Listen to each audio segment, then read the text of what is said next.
Hello everyone, আসসালামু আলাইকুম। আশা করি সকলে অনেক ভালো আছেন। আলহামদুলিল্লাহ আমরাও অনেক ভালো আছি। তো আজকে আপনাদের সাথে সুন্দর একটি রেসিপি শেয়ার করার জন্য চলে আসছি। তো এখানে হচ্ছে আমরা শেয়ার করব আপনাদের সাথে দুধ চিতই পিঠা।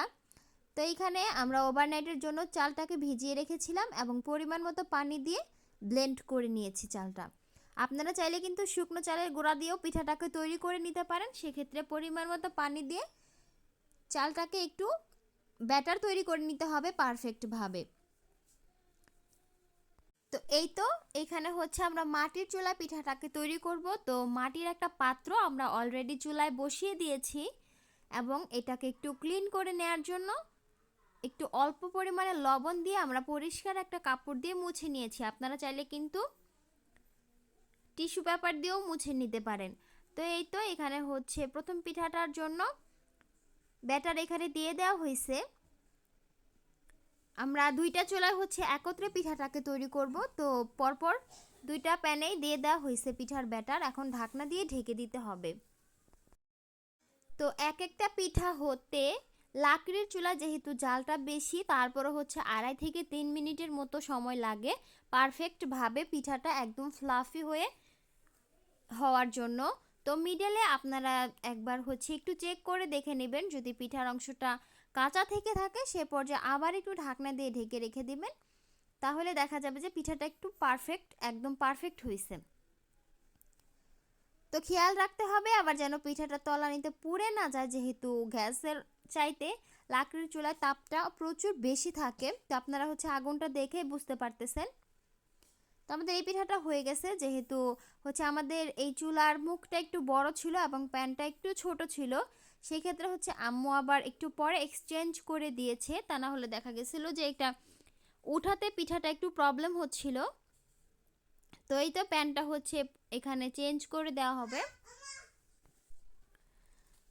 তো সচরাচর আসলে মাটির চুলায় রান্না করা হয় না, গ্যাস সিলিন্ডারে রান্না করা হয়। তবে ভারী কিছু রান্না করলে দেখা যায় যে দ্রুত হওয়ার জন্য লাকড়ির চুলাটাই ব্যবহার করা হয়। তো ব্যাটারের ঘনত্বটা আপনারা একটু খেয়াল করলেই বুঝতে পারবেন আসলে কেমন হয়েছে। তো আপনাদের বোঝার সুবিধার্থে আরও কয়েকটা পিঠা আমি দেখিয়ে দিতেছি। তো ভিডিওটি শেষ পর্যন্ত দেখলে ইনশাল্লাহ আপনাদের সকলের অনেক বেশি পছন্দ হবে। যদি ভিডিওটি ভালো লেগে থাকে অবশ্যই লাইক কমেন্ট করতে ভুলবেন না এবং সাবস্ক্রাইব করে আমার সাথে জয়েন হয়ে যাবেন। ইতিমধ্যে যারা আমার চ্যানেলটাকে সাবস্ক্রাইব করেছেন তাদেরকে অসংখ্য ধন্যবাদ। তো দেখুন কি সুন্দর ছিদ্রযুক্ত পিঠা হয়েছে। আসলে আমি আগেও বলেছি চুলার মুখটা একটু বড় ছিল, তো একটু চাপ দিয়ে ধরে তারপর পিঠাটাকে উঠিয়ে নিতে হবে। যেহেতু এটা মাটির চুলা না, এটা হচ্ছে সিমেন্টের তৈরি চুলা। এখানে হচ্ছে একেবারে মাটির চুলার মতোই বসানো হয়েছে। তো প্রত্যেকটা পিঠা উঠানোর পর আসলে একটু লবণ দিয়ে তারপর ভালো করে একটু ক্লিন করে নিলে এতে পিঠাটা আর তলানিতে পুড়ে যায় না, আবার উঠাতেও অনেক বেশি সুবিধে হয়। আপনারাও কিন্তু সেম পদ্ধতি ফলো করে গ্যাসের চুলায় পিঠা সুন্দরভাবে তৈরি করে নিতে পারেন।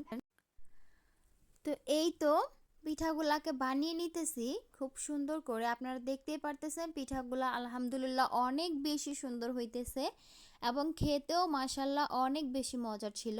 চিতই পিঠা পছন্দ করে না আসলে এরকম মানুষ খুঁজে পাওয়া খুবই দুর্লভ। তো আমার কাছে মনে হইতেছিল আসলে ব্যাটারের ঘনত্বটা একটু বেশি হয়ে গেছে। তো এখানে হচ্ছে অল্প একটু পানি দিয়ে তারপর হচ্ছে ব্যাটারটাকে একটু পারফেক্ট করে নিতেছে। আপনাদেরও যদি ঘনত্বটা একটু বেশি হয়ে থাকে তাহলে আপনারা অল্প করে পানি দিয়ে ব্যাটারের ঘনত্বটা একটু পারফেক্ট করে নেবেন, এতে করে পিঠাটা আরও বেশি সুন্দর হবে। তো সাথেই থাকুন এবং দেখতেই থাকুন অসম্ভব মজার দুধ চিতই পিঠার রেসিপি, এবং সাথে থাকছে হচ্ছে পারফেক্ট চিতই পিঠার রেসিপি। তো অনেকেই আছে চিতই পিঠাটা ফোলে না এবং পারফেক্ট হয় না, তাদের জন্য তারা অনেক সময় দেখা যায় যে বেকিং সোডা বা বেকিং পাউডার ব্যবহার করে থাকে।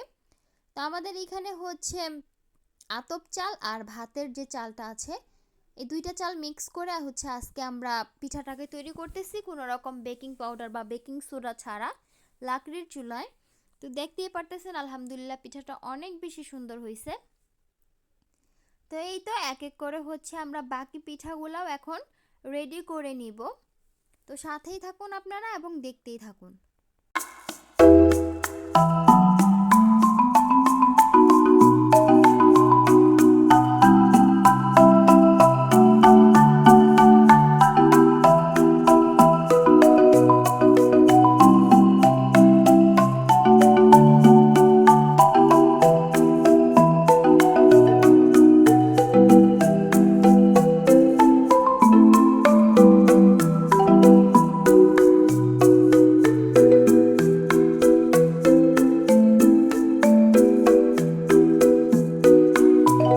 তো এই তো এরই সাথে হচ্ছে আমাদের প্রত্যেকটা পিঠা বানানো কমপ্লিট এবং আপনারা দেখতেই পারতেছেন আলহামদুলিল্লাহ অনেক বেশি সুন্দর হয়েছে। এবং এগুলাকে ভেজালে কিন্তু একদম পারফেক্টভাবে ভেজানোটা হবে, কোথাও কিন্তু একটুও কাঁচা থাকবে না। আপনারা শেষ পর্যন্ত দেখলে আসলে বুঝতে পারবেন পিঠাটা একদম 100% হয়েছে।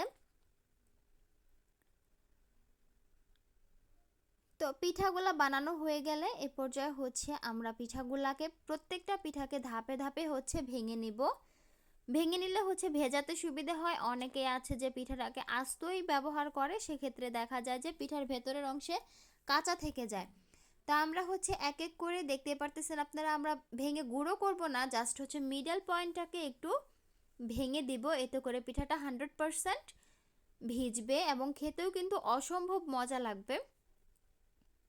তো দেখতেই পারতেছেন এভাবে একবার ভাঁজ দিব, তারপর হচ্ছে অপর সাইডটাকে আরেকবার ভাঁজ দিয়ে মাঝখানে হচ্ছে সুন্দর করে একটু ভাঙা অংশ হবে এবং পিঠাটা দুধের শিরাতে যখন আমরা দেব, গুড় দিয়ে দুধের শিরাটাতে যখন দেব তখন 100% ভিজবে। তো সাথেই থাকুন এবং দেখতে থাকুন পুরো প্রসেসিংটা।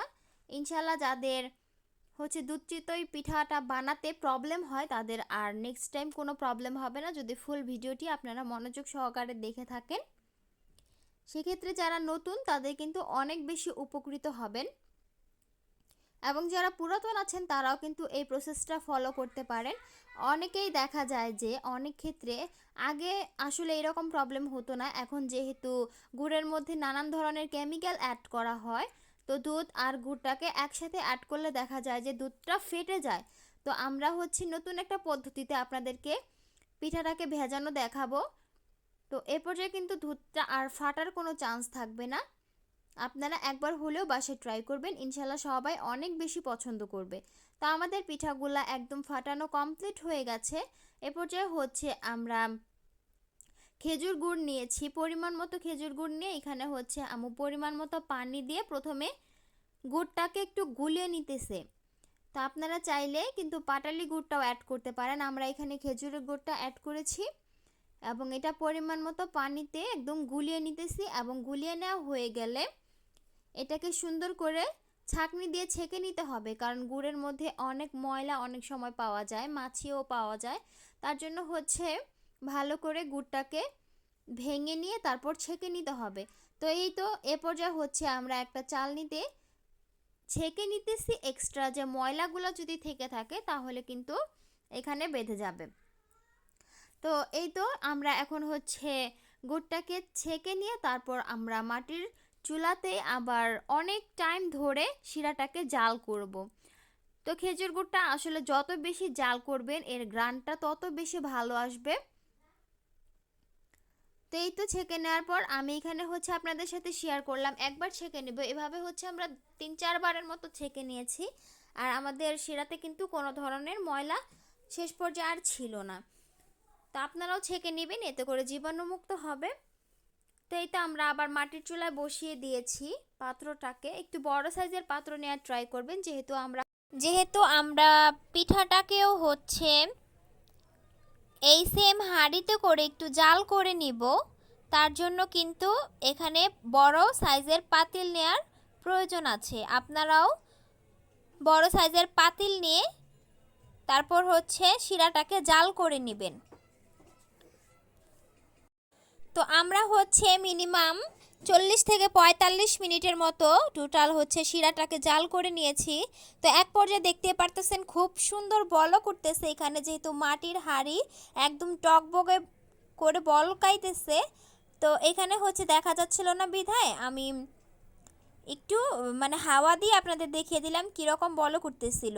তো প্রায় হচ্ছে 30 থেকে 35 মিনিট পরে শিরাটাকে পারফেক্টভাবে জাল করে নেওয়া হয়ে গেছে। এখন হচ্ছে আমরা যে চিতই পিঠাগুলোকে একটু ভেঙে রেখেছিলাম মাঝখানের অংশটা, সেই পিঠাগুলো সম্পূর্ণ এখানে দিয়ে দিব। আগেও বলেছি যদি এখানে আমরা দুধটা অ্যাড করি তাহলে দেখা যায় যে অনেক সময় দুধটা ফেটে যায়, তার জন্য পিঠাটাকে দিয়ে আমরা এ পর্যায়ে শিরার মধ্যে জাল করে নিব। তো এক এক করে হচ্ছে সবগুলা পিঠা এখানে আম্মু দিয়ে দিতেছে। তো পিঠাটাকে দিয়ে এখানে প্রায় 8 থেকে 10 মিনিটের মতো একটু জাল করে নিতে হবে। আর পিঠাটা 100% ভিজবে, আপনারাও ট্রাই করবেন একটু পিঠাটাকে জাল করে নেয়ার এভাবে। তো সবগুলা পিঠা দিয়ে দেওয়ার পরে উপর থেকে এভাবে একটু চাপ দিয়ে দিবেন যেন ভিতরে ঢুকে এবং শিরাতে যেন সুন্দর মতো একটু ডুবে থাকে, তাহলে পিঠাটা একদম সম্পূর্ণ ভিজবে শিরাতে। আর দুধ চিতই পিঠাটা আসলে যদি পারফেক্টভাবে না ভিজে বা সফট না হয় তাহলে খেতে কিন্তু ততটা ভালো লাগে না। আমার কাছে তো একদম পুরোটা পিঠা সুন্দরভাবে ভিজবে, তাহলে খেতে অসম্ভব মজা লাগে। তো এবার ঢাকনা দিয়ে ঢেকে 8 থেকে 10 মিনিট পর আম্মু একটু চেক করে দেখে নিতেছে পিঠাগুলো আসলে সুন্দর মতো নরম হয়ে গেছে কিনা। তো আমরা চুলা থেকে নামিয়ে নিয়েছি এবং ওয়েট করতেছিলাম রুম টেম্পারেচারে আসার জন্য। তো এরপর যে দেখুন রুম টেম্পারেচারে চলে আসছে এবং সম্পূর্ণ শিরাটা কিন্তু একদম টেনে আসছে, দেখতেই পারতেছেন পিঠাগুলো উপরে সুন্দর ভেসে আছে। এ পর্যায়ে হচ্ছে আমরা যে এইখানে লিকুইড দুধটা রেখেছিলাম, এটা হচ্ছে আমাদের ফুল ক্রিম গরুর দুধ। আপনারা চাইলে কিন্তু এখানে প্যাকেটের যে কোনো গরুর দুধটাকে আগে থেকে জাল করে রেখে দিতে পারেন। তো আমরা এখানে আগে থেকে জাল করে রেখে দিয়েছিলাম। একটু ঘন করে দুধটাকে দিলে পিঠার টেস্টটা অনেক বেশি ভালো আসে। তো পিঠার টেম্পারেচারটাও যখন আমাদের রুম টেম্পারেচারে থাকবে এবং রুম টেম্পারেচারে থাকা দুধটা আমরা এখানে অ্যাড করে দিতেছি, তাহলে আর কিন্তু দুধটা ফেটে যাওয়ার কোনো চান্স থাকে না। তো দুধটাকে দিয়ে অবশ্যই ভালোভাবে একটু পাতিলটাকে ঝাঁকিয়ে নিতে হবে। আপনারা আসলে যেই পাত্রে পিঠাগুলাকে ভেজাবেন সেটা একটু এভাবে নাড়িয়ে চাড়িয়ে মিক্স করে দিবেন। আমরা এখানে হচ্ছে যেহেতু আমাদের বড় হাঁড়িতে পিঠা তৈরি করা হয়েছে, তো আমরা হচ্ছে হাঁড়িটাকে ধরে একটু ঝাঁকিয়ে দিতেছি এবং বাকি দুধগুলা এখানে অ্যাড করে দিতেছি। তো দুধ চিতই পিঠাটাতে আসলে দুধের পরিমাণটা যত বেশি হবে পিঠাটা খেতে কিন্তু তত বেশি ভালো লাগে। তো এইখানে হচ্ছে আমরা নারকেলটাকে স্কিপ করেছি, কারণ দেখা যায় যে আমাদের বাসার কেউ দুধ চিতই পিঠাতে আসলে নারকেলটা বেশি খায় না, পছন্দ করে না। তো আপনারা চাইলে কিন্তু শিরার সাথে নারকেলটাকে জাল করে নিতে পারেন যদি আপনারা নারকেলটাকে পছন্দ করেন। তো ভালো করে নেড়েচেড়ে মিক্স করে দেওয়ার পরে এই রকম কালারটা আসে। আম্মু একটু চেক করে দেখে নিতেছিল পিঠাগুলো আসলে সুন্দরভাবে ভিজেছে নাকি। তো এই পর্যায়ে এটাকে আমরা ঢাকনা দিয়ে ঢেকে রেখে দিব। তো আমরা আসলে দুধ চিতই পিঠাটার টেস্ট পাওয়া যায় ভালো সকালবেলা, শীতের সকালে খেলে আসলে এটার স্বাদটা অনেক বেশি ভালো লাগে। তা আমরা হচ্ছে রাত্রেও টেস্ট করছিলাম, আলহামদুলিল্লাহ অনেক পারফেক্টভাবে পিঠাটা ভেজানো হয়েছে। তো ইতিমধ্যে যারা আমার চ্যানেলটাকে সাবস্ক্রাইব করেছেন তাদেরকে অসংখ্য ধন্যবাদ, এবং যারা এখনও পর্যন্ত আমার চ্যানেলটাকে সাবস্ক্রাইব করেননি আশা করি খুব শীঘ্রই সাবস্ক্রাইব করে আমার সাথেই জয়েন হয়ে যাবেন। তো এই তো এই পর্যায়ে হচ্ছে দুইটা পিঠা আমি উঠিয়ে নিলাম। আপনাদের সাথে একটা টিপস শেয়ার করি, অনেক সময় দেখা যায় যে আমরা যদি পিঠাটাকে উঠাতে যাই তখন পিঠাটা ভেঙে যায়। তো আপনারা করতে পারেন কি এরকম ছোট সাইজের একটা পিরিচ নিয়ে দেন হচ্ছে পিঠাটাকে সুন্দরভাবে উঠিয়ে নিতে পারেন, এতে করে আর ভেঙে যাওয়ার কোনো চান্স থাকে না। তো আমি আপনাদেরকে একটু একটা পিঠা একটু ভেঙে দেখাচ্ছি, দেখুন কি সুন্দরভাবে ভেঙে যাচ্ছে। জাস্ট চামচের হালকাভাবে একটু চাপ দিলে পিঠাটা সুন্দরভাবে ভিজে যাবে। তো কথা হবে আবার কোনো নেক্সট ব্লগে। আল্লাহ হাফেজ।